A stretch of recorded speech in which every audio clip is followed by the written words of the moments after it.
Hello mga bossing, bumili ako ng top box at ito'y dumating na. Yun, ito'y i-unbox ko na yung binili kong top box. Yan. Hintayin lang natin. Yan, malapit na. Bubuksan yung gupit-gupitin lang.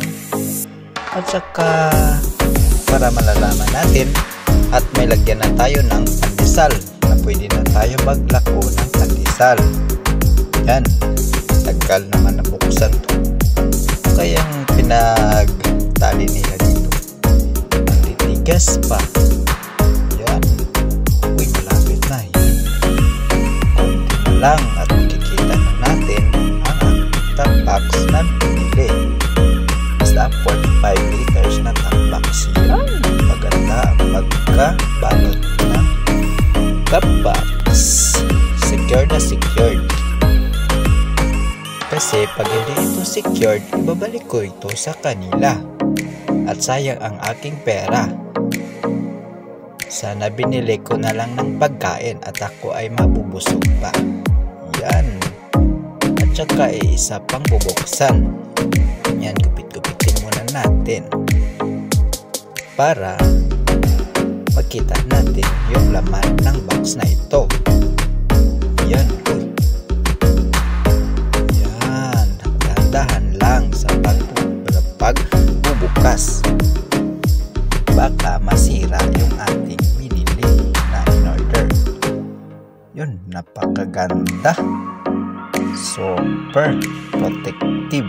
Salamat seller. At iyo'y pinaunlakan ng aking order na maganda ang kanyang pagbalot. Yan, may bubble wrap pa. Wow, ang sarap. Uy, ito na siya. Uy, kumini. Ito, ilabas ko na. Yan, Comini top box. Yan, all black para hindi makikita pag tingnan gabi. Yan, Comini.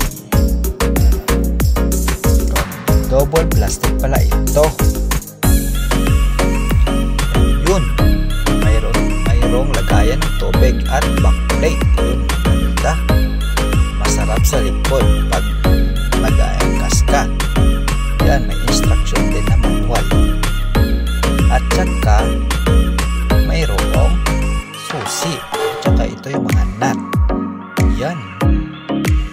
At saka bulb. Wow, may extra bulb. Very good. At saka may 4 na reflectorize. Yan. Yung gagamitin ko dyan ay yung puti. Yan o, maganda, may bakpan na siya, may base na rin at kapal yung kanyang lagayan na parang leather. Yan, nakatok-katok na. Uy, tamang-tama, solid na alloy yan, alloy top box.